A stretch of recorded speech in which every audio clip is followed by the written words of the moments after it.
Hello, everyone. Thanks for joining this webinar series.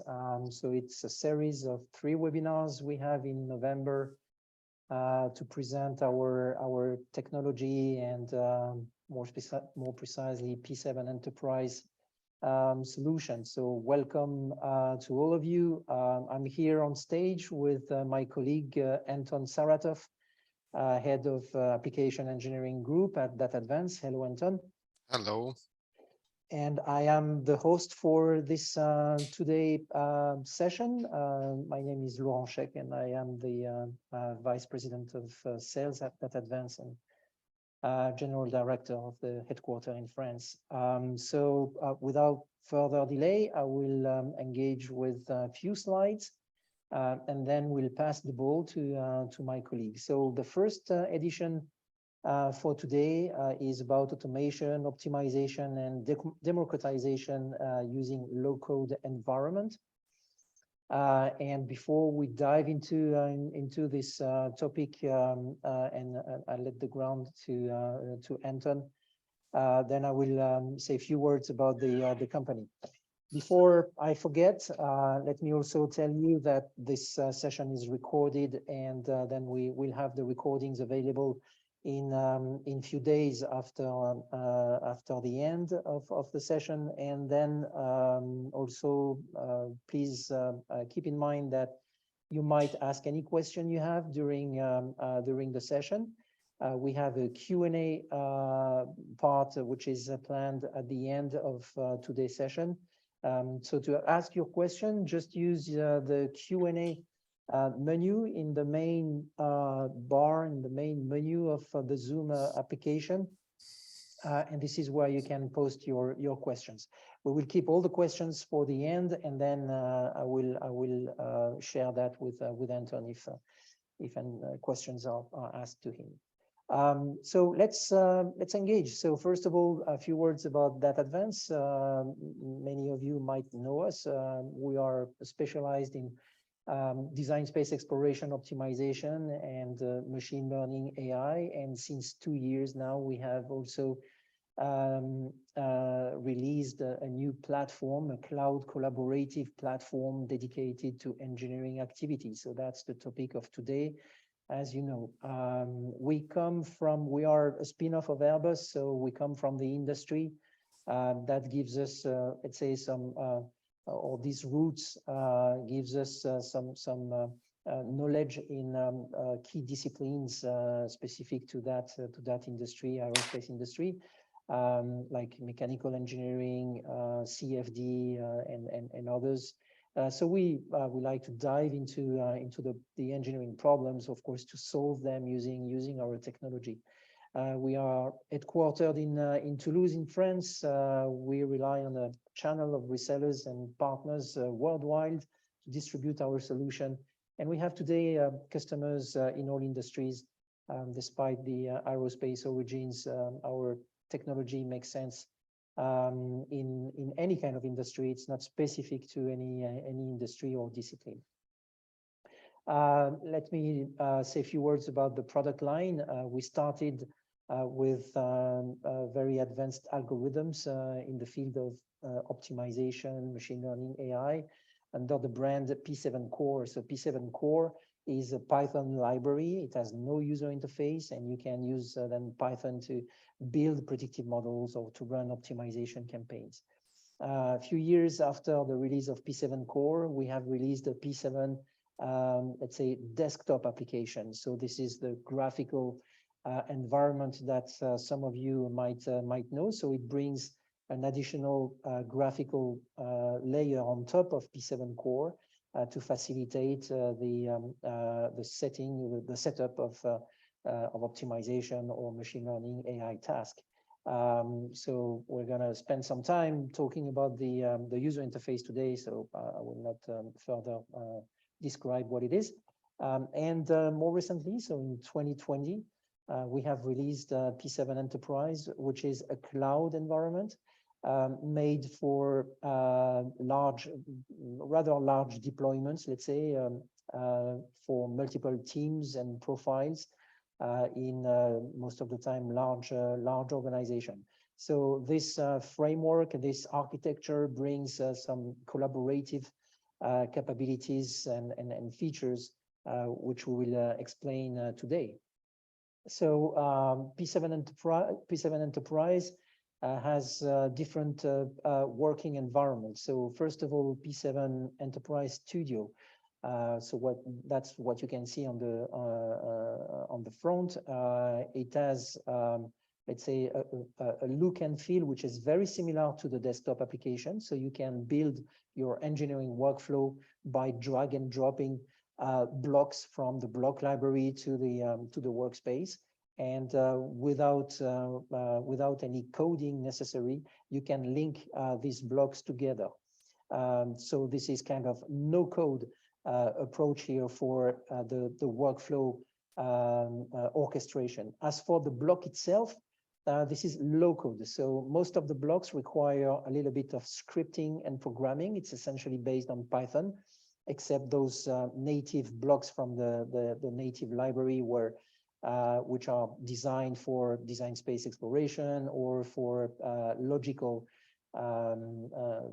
functions of the workflow. Then on the left-hand side, you can see the so-called pSeven Enterprise Apps Hub. So Apps Hub is a library of web app which can be easily created from the workflows. So I'll come back on this in the coming slides. And then on the right-hand side at the back, you see some post-processing capabilities. So pSeven Enterprise, as you can expect, gather several capabilities we already had in the desktop or version or even in pSeven Core. So all the algorithms which made our reputation are of course here. They are extremely robust and proven technology in the industry. So you can find all capabilities of pSeven Core in pSeven Enterprise. As well, so for optimization, as well as for machine learning and AI. And if that's not sufficient, you can even bring your own technology. So pSeven Enterprise has been designed to be extremely open from various aspects. So interoperability, for example, with external applications and other collaborative environments, but also in the field of algorithms, whether it's for ML, AI again, or optimization. So we have built some specific blocks for this, facilitating then the integration of external technology. As I said, as intro, this is a cloud architecture. So you just need a web browser to access all the capabilities. So it can be deployed on different environments, so public cloud and public servers, as well as private clouds and servers, or even on premises. So if you have very strict security constraints, you can even deploy the solution on your own isolated network if you want. We provide single sign-on capability thanks to the integration of Keycloak, so you can connect the system to your Active Directory or LDAP database, and you can deploy on easily on traditional cloud environments. So based on technologies like Kubernetes clusters, Docker for the container, and Helm for the deployment. One thing which is very important, we don't operate as such pSeven Enterprise for our customers. We just deliver the software to our customers, and they can then deploy it and operate it exactly when they want and where they want. I mentioned about Apps Hub. So this is a key feature of the platform. So from any existing workflow in pSeven Enterprise, you can actually transform that into a very simple and easy to use web app. Once that web app has been created, it will be available from a library which we call Apps Hub. So the just few clicks are actually necessary to make such a web app. But of course, you can enhance the user interface. So this web pages, the app itself, of course, is made of web pages, HTML files, style sheets, and JavaScripts, and that kind of things. So you can easily customize to your needs this app. The environment is open. So what you see on the screen is, for example, here a small app that you can even open on a smartphone. This is a screenshot from a smartphone, and then you can control the workflow input parameters and run the workflow directly from your smartphone. The architecture we provide here is very well suited for digital twin deployments. So from a physical asset you want to connect, then through a REST API you can push data. So the data collected maybe by sensors on your physical asset can be transmitted to the workflow running in the cloud, and that workflow will actually aggregate a number of any number or any kind of digital twin.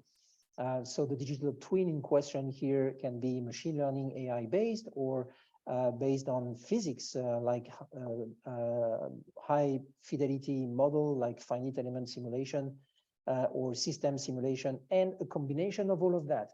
So this is why we talk about a hybrid digital twin. So this such digital twin can then be connected as a workflow to the physical asset. So the workflow can send back some information either directly to the monitored asset, or to a dashboarding environment that maybe is handled by your IoT platform, collecting and managing the data. And pSeven Enterprise is also very open, as I said, and allows interoperability with other collaborative environments. So one of the recurrent topic we discuss as a complementary technology to our framework is SPDM platform, so simulation, process, and data management. So there are a number of platforms on the market. You have few names on that screen, and of course they very well fit with an environment like pSeven Enterprise, because most of these SPDM platforms are actually cloud environments. So here we have some kind of homogeneous setup with pSeven Enterprise and SPDM. So SPDM is responsible for the fine data management. We have one of the webinar of that series which is dedicated to the topic, so I definitely encourage you to attend that webinar. It will be the last one, by the way, at the end of November. Finally, and this is my last slide, I would like to give you one example of successful deployment of pSeven Enterprise. It has been done with our customer Technip FMC in the oil and gas industry. So pSeven Enterprise is deployed worldwide in that in that company, and I would like to just mention some few takeaways, let's say, which have been recently highlighted by our customer during the last user conference, which occurred the last month. So very interesting feedback. This is now a system which is deployed. So Arena is the internal name of pSeven Enterprise. It is now deployed with a quite nice group of users, 20 active users since end of 2021. It's deployed worldwide, so centralized systems serving various countries. It has been successfully used on 2 major projects in the company. And here, this is very interesting. The productivity gain brought by pSeven Enterprise is just huge. So each engineer can perform between 2 and 3 times more analysis compared to the previous manual approach. And their level of satisfaction is extremely good, because a survey has shown that more than 85% of them provide a very positive opinion on the system. So that with that last slide, I will then hand over to my colleague Anton for the deep technical dive. Anton? Yes, hello everyone. I will share my screen now, whole screen, and start with some slides to introduce the main part of my today's presentation, which is a live demo of our product. So as Laurent mentioned, this is the first webinar of the series. So today we'll focus more on automation of simulation processes in this cloud environment, optimization and democratization. So all the slow code thing. This is like just the first part of the story. When and how and what motivates you to use pSeven Enterprise? It appears in the picture when you need to build, deploy, and reuse, share different simulation or data models and processes at scale. Many simulation data processes, design optimization, just automated simulation tools are difficult to build in an automated way, even when you have a big team of experts. So you need to somehow simplify this task. And these processes should be implemented at scale to bring the effect. So you need to find the methodologies, the processes which you reuse on daily basis, and that will pay off the effort you should spend to prepare the ground for such automation. So that's what pSeven Enterprise allows you to do. It allows you to capture the simulation methodology, share it with other users, reuse it at daily basis, prevent from unauthorized modification, which is pretty important part to keep the your tools in consistent shape. But it also should be adjustable and easy to assemble and reassemble for new use cases. And that's where the low code nature of the platform comes into play, allowing you to create new workflows from existing parts in just few clicks. Key platform features, and this is the part which we'll consider today. So it's of course the automation of simulation flows and the orchestration of these workflows, including different simulation resources you can use in the background. It's the block library, so the source of your tools to build your workflow. And in enterprise, it's important that you can customize this library to very broad extent and create your own blocks for small and big tasks. And that all happens in the multi-user collaborative environment in the cloud, and it's complemented with machine learning and optimization, either our embedded methods or the methods of your choice, thanks to openness of the platform.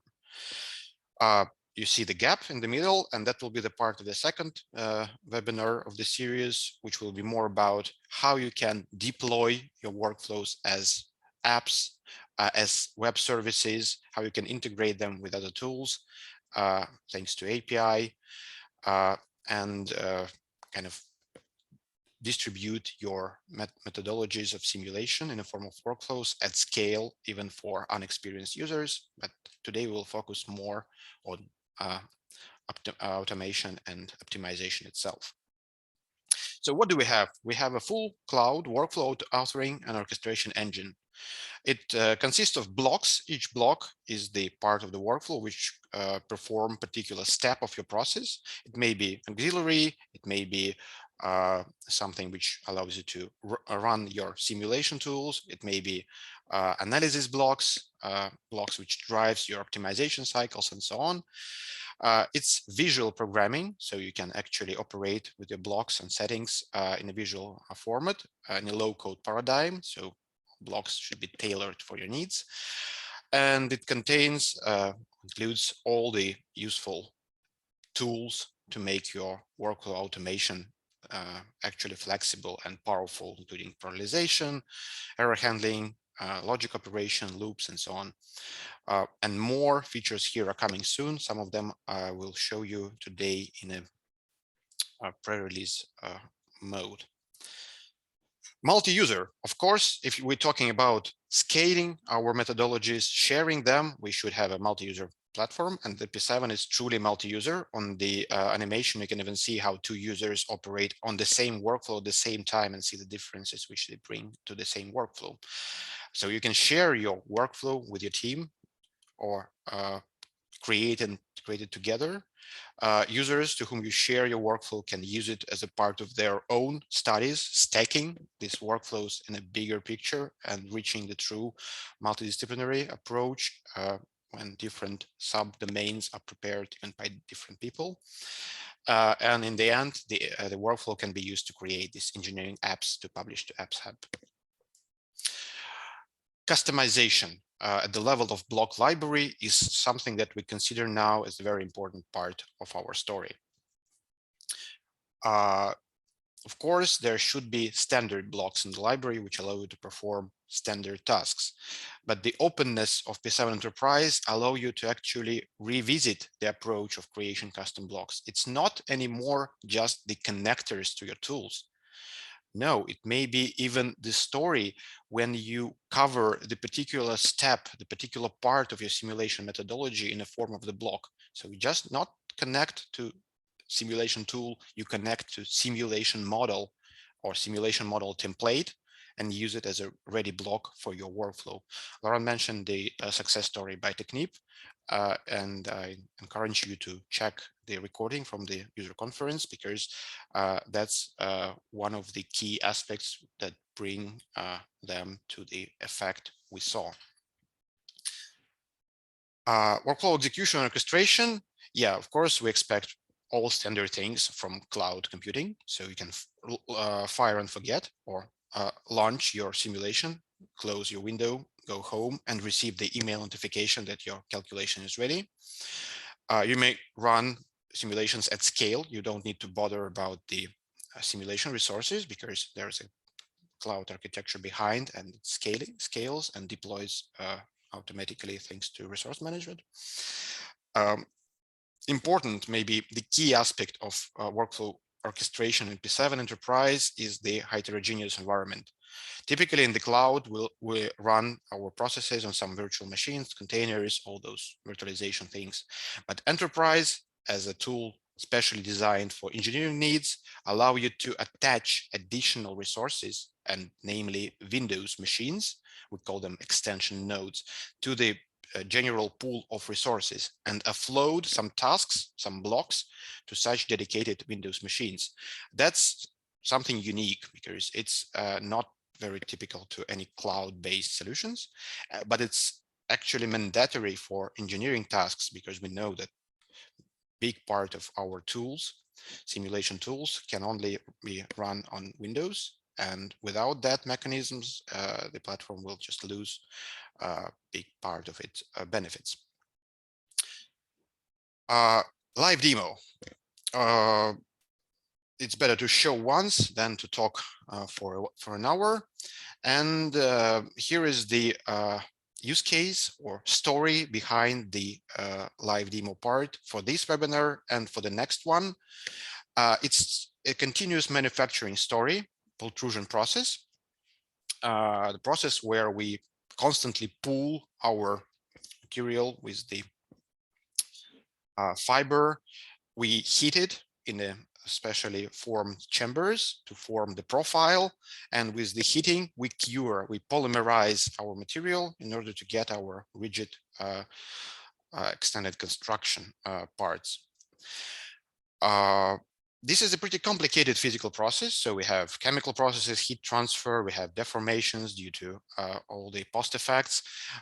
Real simulation models can be really time consuming, but they allow you to define the quality of your product for different combinations of your process parameters.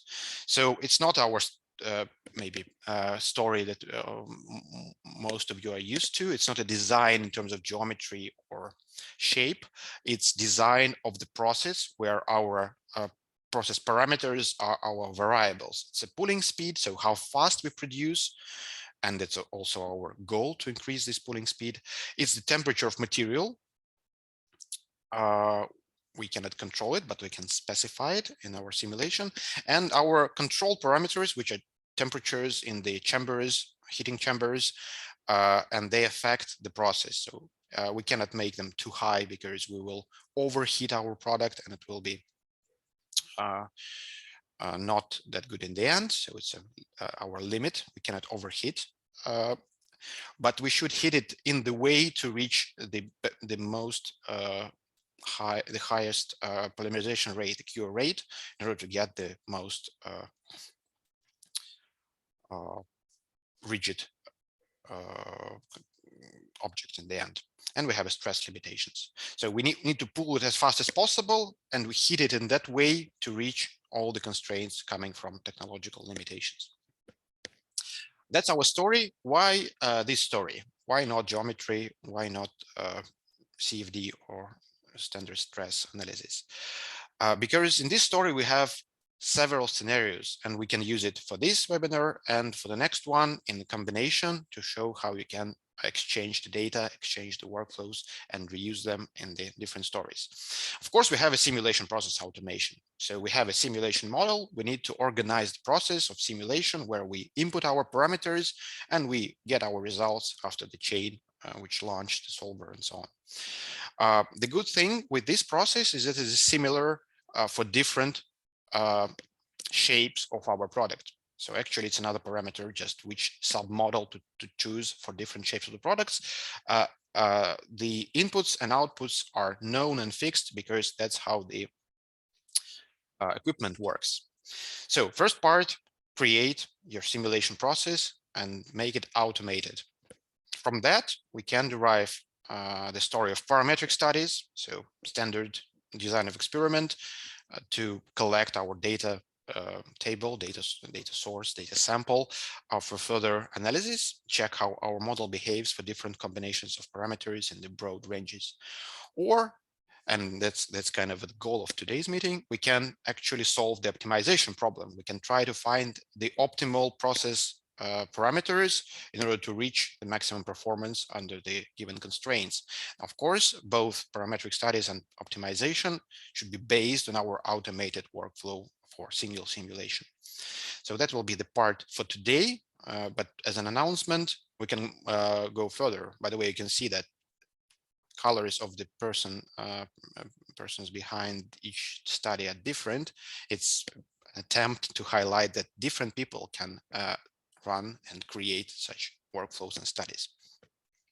Anyway, what else? From parametric studies, we can actually create a prediction model because now we have our sample from simulation and we can create a replacement for our heavy simulation tool and create a surrogate model, approximation model, predictive model to use as the fast service to evaluate new designs even on the fly in the lab. For example, it may be the situation when I want to find which parameters will bring me to optimum level of performance for the given external conditions like new temperature of material or new material itself.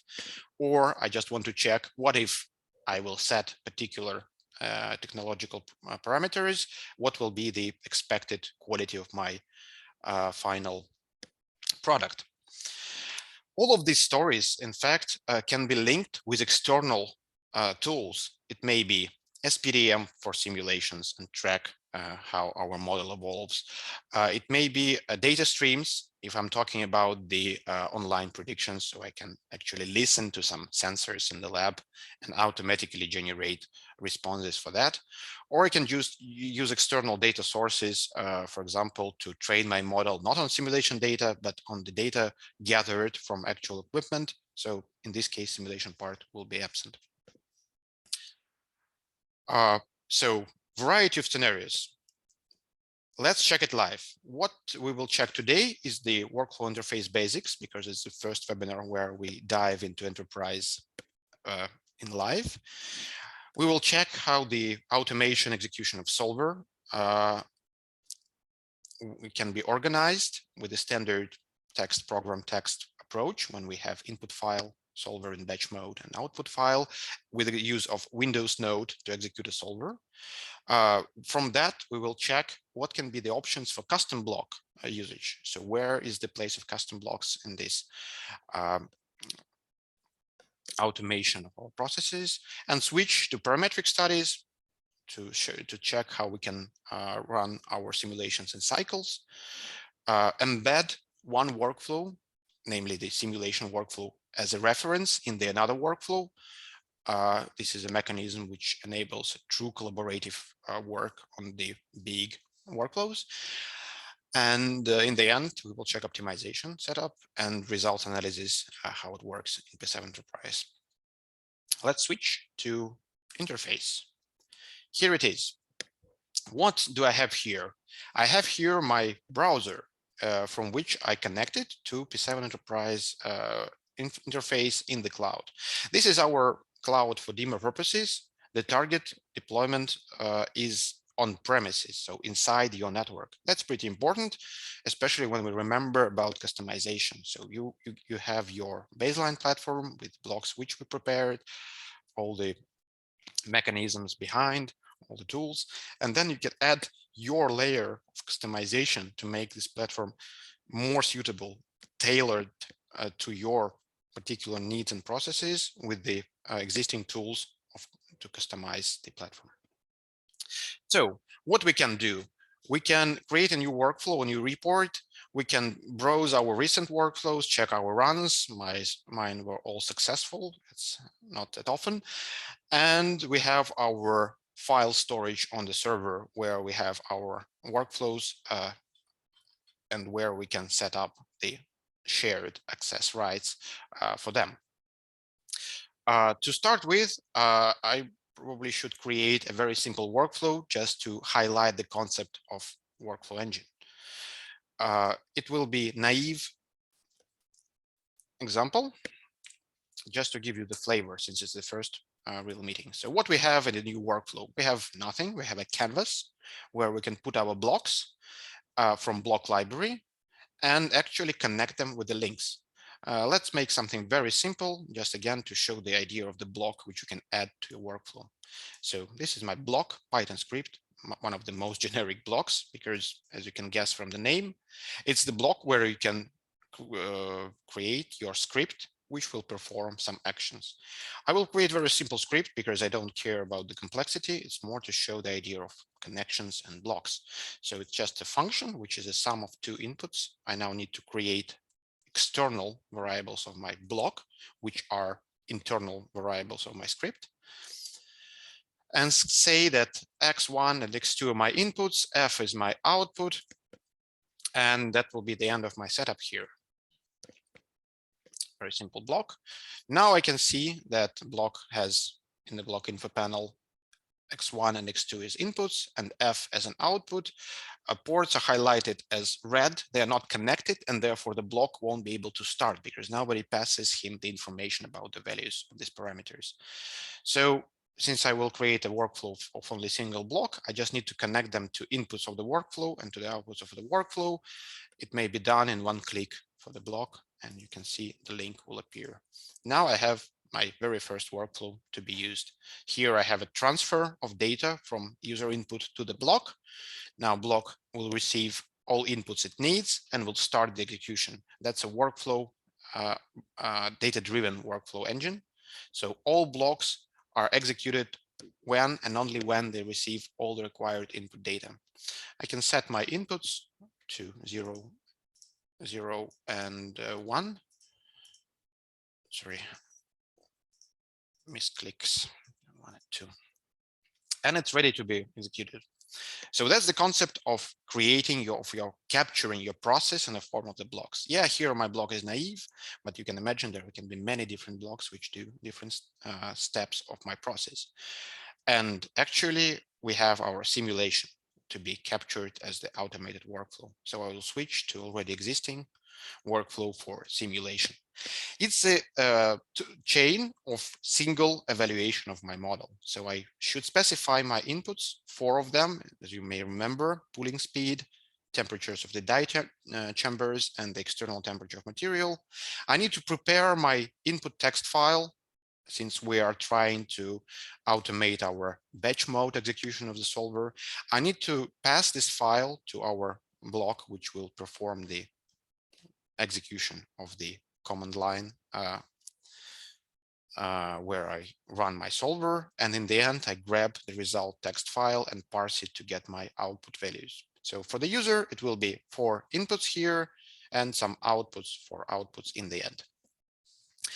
For us, it will be 3 blocks because I need to perform 3 steps. I won't go inside. I will only highlight that my solver is Windows-based. It's an exe file. And actually, if I check the settings of the solver, it has the model name, which it should execute when it will be started. But we are on the cloud resources. So some Kubernetes, virtualization, containers behind, and they are Linux. I can easily run my block for pre-processing and post-processing because it's still some kind of a Python code which operates with text file, no problem for Linux environment. But what to do with the solver, which should be executed on Windows machine?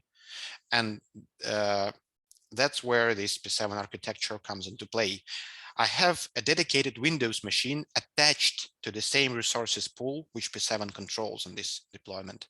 So it knows how to reach this machine. It can execute code there, blocks there. It can organize the file transfers through the dedicated connection mechanisms, and it can control the load of that machine. So pSeven actually knows how to offload the task there in order to make it running. So it's a tightly coupled resource pool with standard cloud computing resources and Windows machines for specific solvers or software which requires Windows. I can switch here to pSeven Online, Excel. That's just the name of this Windows machine.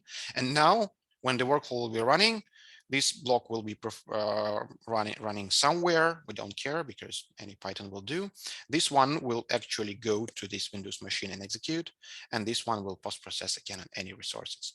And that's how you can easily actually offload some blocks in the heterogeneous mode. I won't even run this workflow despite it's runnable, but because we expect to have like 4 outputs as numbers, it's a pretty boring story. Let's move closer to our parametric studies. But before that, the low code. You may already see that there are Python scripts. All of blocks are Python scripts. Where is the low code? I need to code each block. That's not what I want. But actually, yeah, you can use Python script as a very generic tool to organize any block of your wish. But let's switch to the next one. I have same preprocessor, I have same post-processor, but I want to use existing block for command line execution. It's pretty simple task and it's common. So why not to have a dedicated block for that? And I have such block here prepared and set up. I will just copy it here, not to spend time for setting up. Copying file, where it is. Okay, missed focus. Yeah, and this block actually do very simple thing. It allows you to specify the command line to execute, either here in settings or inside the block, and specify which files you actually want to take from the shared folder of these blocks to the working folder at the Windows machine. So that's actually the block, which allows you to, with no code approach, with only one line with your command, organize the execution on the Windows machine and all the file transfer. And I just only need to connect it. So I need to specify which files sorry, misclick, files of inputs, yep, here. And I need to connect it to next block to specify that my output files will be in the folder of some name, which will be defined by the solver. And that's how easily I can, without any coding, run the command line execution. So this block is one example of low code approach, no coding inside, just specification of what I actually need this block to use in order to run it in the command line, and it will do all the stuff. But this is the idea of low code, which is typical. So you have your block, which runs your command line on Windows machine, and you need to just specify which command line you want to execute. This is generic way of thinking. So this is how any generic connector may work. So it do some step of my task. I need to specify what step exactly it should do. So some parameters. However, with enterprise, we see more and more the stories when people don't want to have a connectors to simulations. They want to have blocks which represent the simulation model or simulation model template. And then it's kind of a more macroscopic approach. I don't want to create this workflow all the time. Why not? Because I always have these 4 inputs and I always have these 4 outputs. And the only thing which changes is an additional parameter of the shape of my product. So why not to pack all this workflow in a form of the custom block? And then when I will use the simulation, I can use only one block because it's reusable. And that's what happens here on the next workflow. This is a custom block. I created it myself, and it named pultrusion model. And exactly it has these 4 inputs, name of the type of the rod or C shape or whatever type I have, and only 2 outputs, cure rate and maximum temperature. It can be all 4, just for simplicity. So actually this block has no interface. If I click, it will give me the, let's say, documentation or hints how to use it. And it's ready to use. Whatever I will throw in, it will give me some output. And the model setup, model execution, preparation of all input files on the templates, it's all inside this block. And since this block doesn't have any user interface, complicated user interface to set up, just a static documentation as the interface of the block, and everything is captured as ports, it's very simple to do. Such block can be assembled from prepared workflow where I checked my ideas how to make it in like 1 hour, and then I can use it in different workflows. I can share it with other people, or I can publish it to my workflow library on my personal deployment. So that's the idea of capturing the steps of your simulation process, your models as blocks, not just connectors to the some tools or simulation software. And that's what I encourage you to consider as the way to go. So whenever you have repetitive tasks, it's always makes sense to pack them in this macro level to be reused as the whole.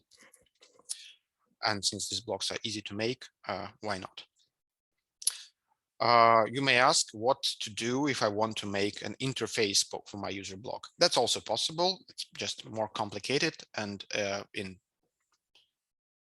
generic case requires some knowledge of web design programming. But these blocks are easily made from template by any engineer who have basic understanding of Python programming. Anyway, that was the story of like going deeper in low code Python scripts to low code blocks to actually custom block, which replaces typical simulation process as the single part. Next thing is DOE. So we now have our simulation, which allows us to get our predictions from our inputs. And obviously I want to use it everywhere. And here's my pre-created workflow. So simulation model here is a composite block, kind of a nested level of my workflow. I can go inside, and that's exactly my simulation workflow for single run. On this level, I can say that, okay, there's just a block which receives my inputs and provides me my outputs. And I have my design space exploration block. Some of you who know desktop version will be familiar with this interface, but it's pretty straightforward in setup. So what do we have here? We have our variables, types of them, bounds in which we can then vary them. And we have our responses. I don't have any responses yet. I will add them. So what do I have? I have cure rate. I have stress. Actually, I have T all and stress. Yeah, I believe I have stress. If no, yeah, it will be pity. So that's my problem statement. 4 parameters to modify, to vary in ranges independently, and 3 outputs to analyze with type of evaluation. Since I didn't specify what I want from them, I can, for example, specify them as constraints or targets. But evaluation means I don't know what I want to know about them in particular, and that's a problem statement of design of experiment. So generate points in the given design space and evaluate responses in that points in order to create a potentially uniform data sample. With that, I can save. Smart selection will automatically select the most suitable technique. So in most cases, it does the job pretty well. And need to connect my block to simulation model to create the cycle. So I can use autolink since my naming is the same. So yeah, I'm happy with that. And yeah, lucky I am, I have my stress. And I need to create stress, TO, and polymerization rate as outputs to return from simulation to my exploration block. And at the end of setup, and you may notice that the colors changed. And that's because pSeven automatically recognized the cycle. It's a very simple cycle, DOE running over the simulation model. But it highlights me that, yeah, this is the cycle driver with a box. And this is the links that navigate, travel through my cycle. And I may check that they are kind of finished. I mean, they create the cycle actually. And I can run it. It will take some time since the simulation model actually takes some time, but I have a pre-created results. I can go by double click to the workflow folder and I have all my runs here available. And that's another useful thing. Yeah, I have only one, but all my previous runs are here. I can assess them later. I can use the data from that runs to in other workflows or whatever, share it with other people. So what do I have inside? I have my simulation model folders. It's indexed, so I have 200 points of my DOE, 100. And for each step, I can save some data from my simulation model if I want to. And then I can easily check the details of each point if I will need to check what's going on inside. Of course, DOE saved my results as CSV because DOE is something like a data set table. So I can check it what's inside, text mode. But I can also process the results in interactive mode with the report. So let's go to start, create a new report, which I will call DOE report. It's also a canvas where I can create plots on top of my data sets. And nice thing about design specification block that it automatically creates some results with predefined plots. If I will drag this specific format file provided to me by DSC block automatically, it will say, I found some data and I also found some plots, and I will import it with plots. And immediately I have the analysis set up for my DOE, parallel coordinates and table. So here I can, I don't know, realign a bit because I can interactively filter out some designs on parallel plots and check which point it actually corresponds in my table. I can see the number of the point and immediately say, okay, 89, it's somewhere here. Let's go there and check what's the details of my simulation and check the files which simulation model stored as the results with, for example, mesh, I don't know, more details.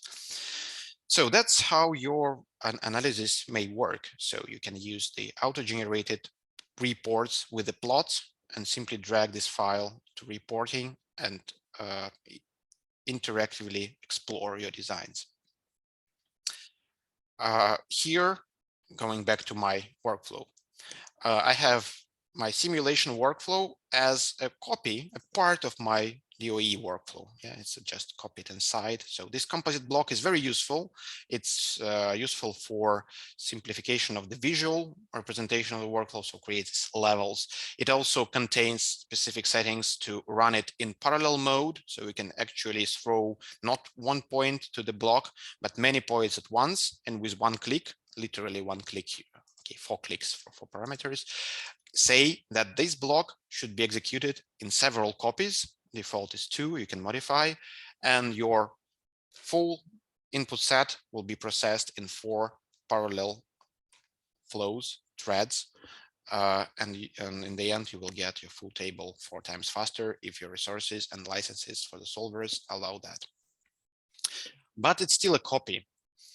And nice thing in collaborative mode will be, of course, to refer to that simulation model. Why? Let's switch briefly to the slides. Workflow by link or workflow as reference.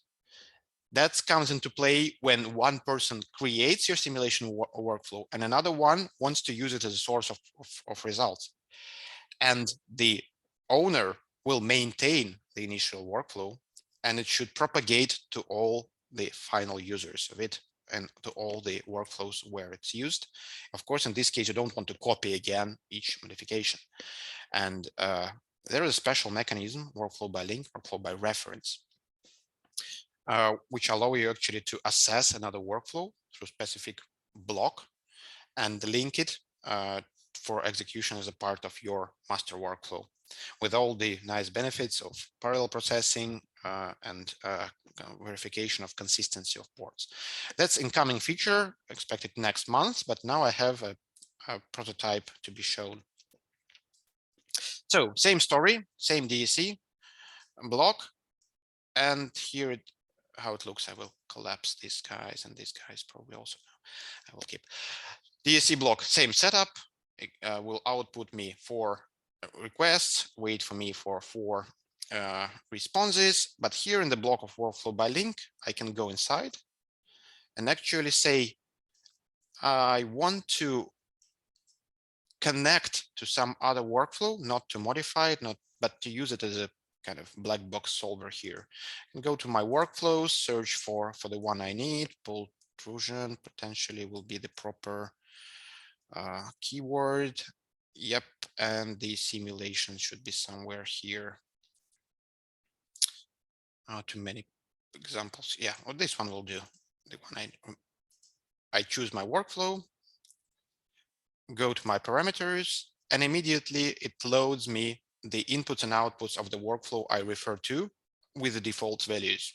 So it's just a link to that workflow. I save my block in order to create the ports.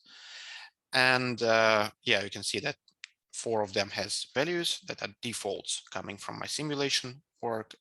And this is my results. Unfortunately, something went wrong. That's what happened when you show a pre-release version.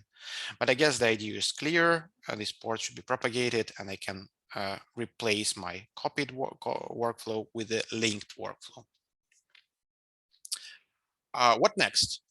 From DOE, I can go 2 ways. I can build my approximation model from the sample I just prepared. This can be also a workflow, but that is a topic of the next webinar, where we will focus more on creation services from workflows, and approximation models is a natural part of like fast prediction services, which we want to deploy for external usage. And here we agreed that we will focus more on the optimization. And optimization workflow looks exactly the same, except it's a bit more complicated. So we still have DSC block, which will be not a design of experiments, but an optimizer now. We have our simulation model, which is again the same workflow. We have parameter of T0, external temperature, as the external parameter of my simulation. So it's not controlled by design of experiments or the optimization. It's set by the user as external condition. And this is kind of a naive first step towards digital twins, where some parameters we modify in our simulation models, and some are coming from external sources, for example, actual sensors. And we have this pooling speed block, because in the optimization, our goal will be to maximize our production, which is our pooling speed. And it's now not only the variable, but also the target, very naive target function, which is pooling speed is equal to pooling speed. But in the terms of workflow structure, it's what we need. So speed as the variable, T1 and T2 temperatures and chambers, which I want to set up to reach the maximum performance. T0 is not here anymore because it's coming from external sources. I need to maximize, you see now the target maximization of pooling speed is the thing I want to reach. And I have a constraint for polymerization rate at the level of 80% of minimum polymerization all over my object. Smart Selection now chooses surrogate-based optimization. That's indeed the best choice for heavy simulations. And I can specify the budget of my study. Automated is set by Smart Selection. I can say, no, I want to solve these 3 variable problem with one objective in, I don't know, 20 points.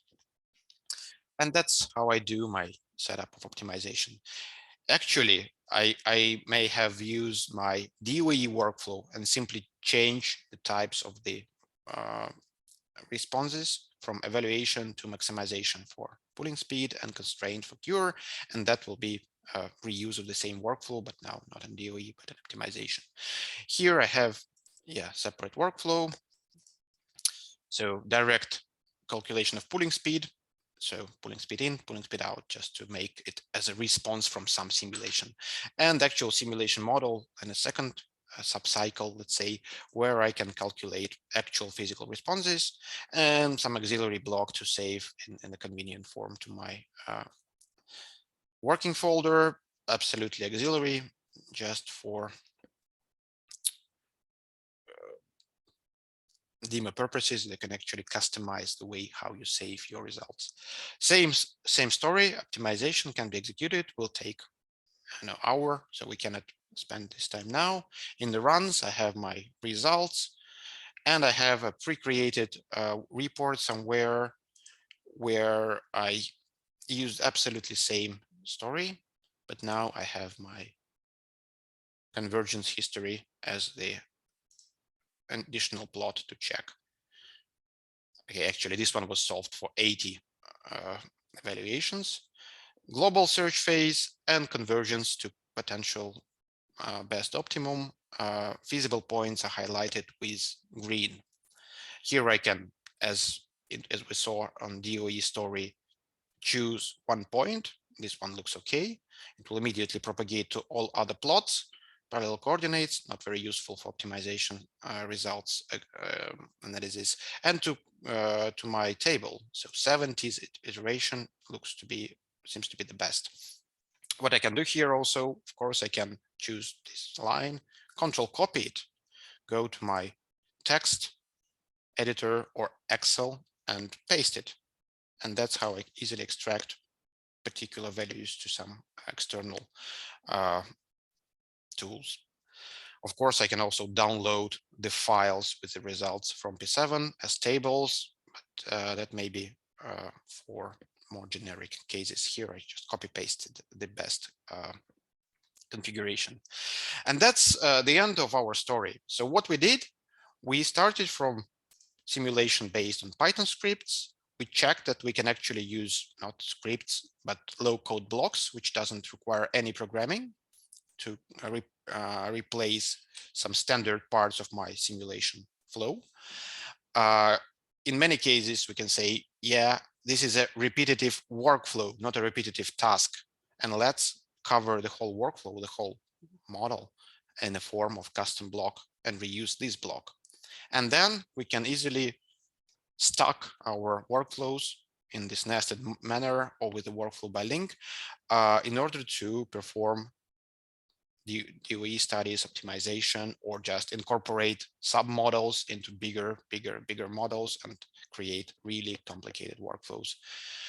And thanks to cloud nature of pSeven Enterprise, I can work on these models with my colleagues, share parts of them, reuse their work in my workflows. And when I run them, I actually don't care about resources, because there is a full cloud computing resources and resource management behind, which will ensure that my workflow will be executed somewhere. That's it. And let's switch to last Thank you, slide. Anton, for this comprehensive demonstration. So let's switch to the Q&A. So we have a few questions from the audience. First one, in the demo, you showed only single simulation model. Can we integrate several models from several domains together? Okay, yeah, of course we can. I was expecting that it will be clear that we can extend this simple demo to something complicated. Let me actually show you one. It's an open story, but really close to realistic. It's from oil and gas, but I don't think it's important for us now. So it contains of 3 levels of workflows. So it includes standard direct simulation of whatever is simulated. Then we have a workflow which contains like ML model, some simulation tool running by API, another cycle to go through the different wells in this gas story. And this workflow is still not the end, because it's just a way how we equalize by pressure different models, which are standalone models and different tools. And on top of this story, we have a more complicated workflow. So this nested approach makes sense. So here I have my this workflow embedded, where I actually optimize my parameters to maximize some performance. In this case, the oil outcome. And this thing, yeah, this is a really realistic story, and you can see it includes, I don't know, like 5 different domains in different formats, including the workflow by link, by the way, and 2 levels of optimization.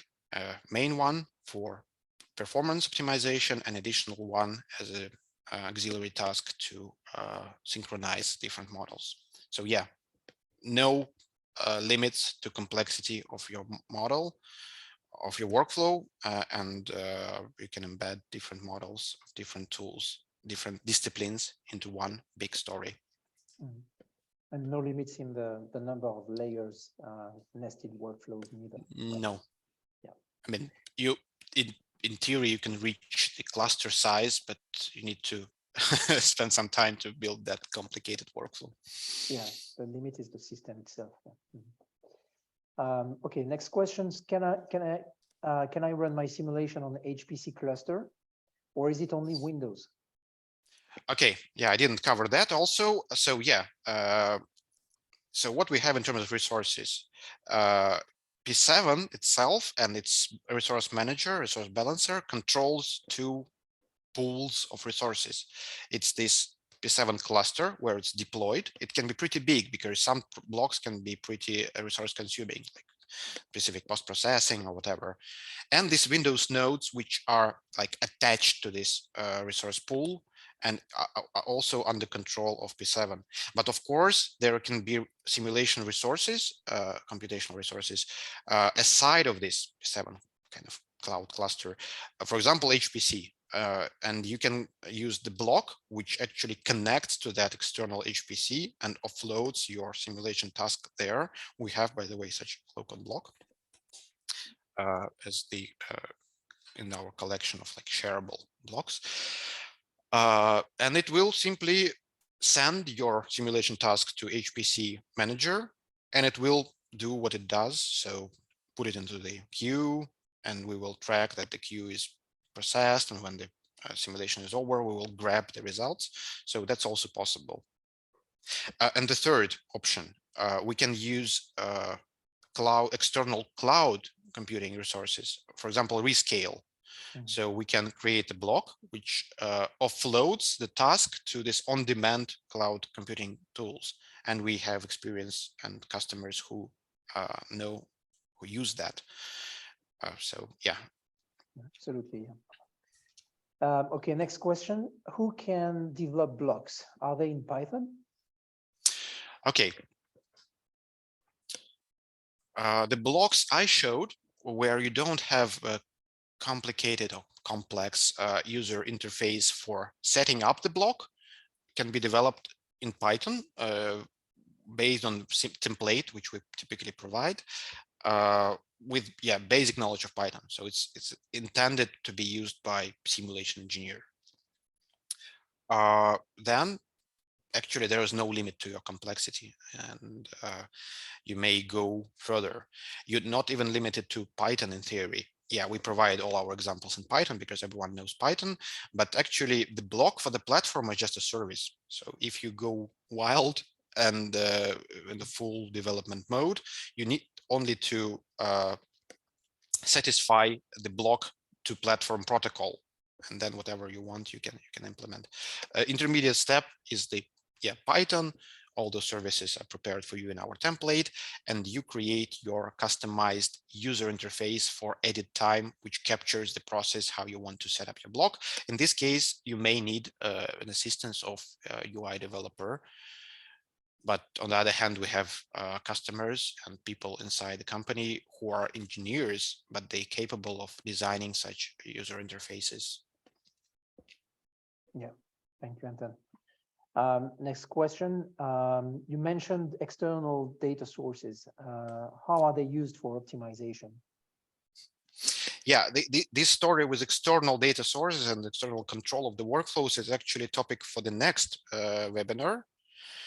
But in optimization, in short, you can actually create a true digital twin. So imagine your workflow is not only running on simulation model, but it also receives some data from sensors. You actually have a block which subscribes to some data stream or connects to some database to grab the actual current values of external parameters to also initialize a simulation model. And the story may be like, this is my parameters, external parameters. I grab them from actual external sources. I put them in my simulation model, and then I want to optimize other parameters in order to kind of tune my process, in this case, pultrusion process, to reach the maximum performance for given external conditions, which I actually like.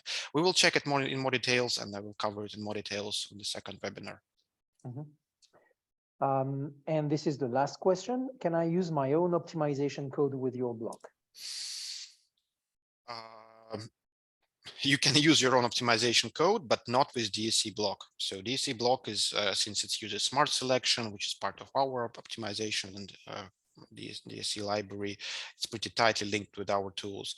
But you can use the custom block approach and develop your own optimizer with nice interface with just a code interface like Python script or something in the middle, and you can use whatever tools you want.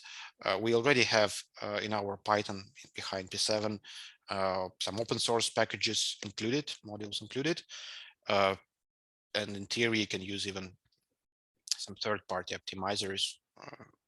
Details will be dependent on, for example, licensing or whatever. But yeah, you can use, and you should use your own algorithms if you know that they work for your task. Why not to, since the platform allows you to do that. Yeah, the platform has been designed for this. So, yeah, we kind of decided to stay agnostic towards the ML and optimization tools. We have our own. It works for some pretty wide range of tasks. But if you have something of your own, you like it, you know it works for your tasks, you are welcome to include it into your customized deployment. Yeah, thank you, Anton. So that was the last question for today. So thanks again, Anton, for your detailed presentation and demo. Before we wrap things up, I'd like to remind you that we are here in a webinar series. So we have one session every week, every Wednesday.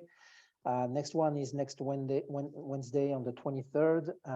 So we're going to discuss about web servicing and apps hub, essentially, Anton, right? Yeah. Right. And the last webinar, so on the 30th of November, it will be more focused on the SPDM integration. So we hope to see you guys, or at least have you on board for these two last webinars of the series. With this, I'd like to thank you all for attending this session. Thanks, Anton, again, and Marina. And then I wish you a very good evening. So speak to you next time. Bye-bye. Yeah, thanks everyone. Goodbye for today.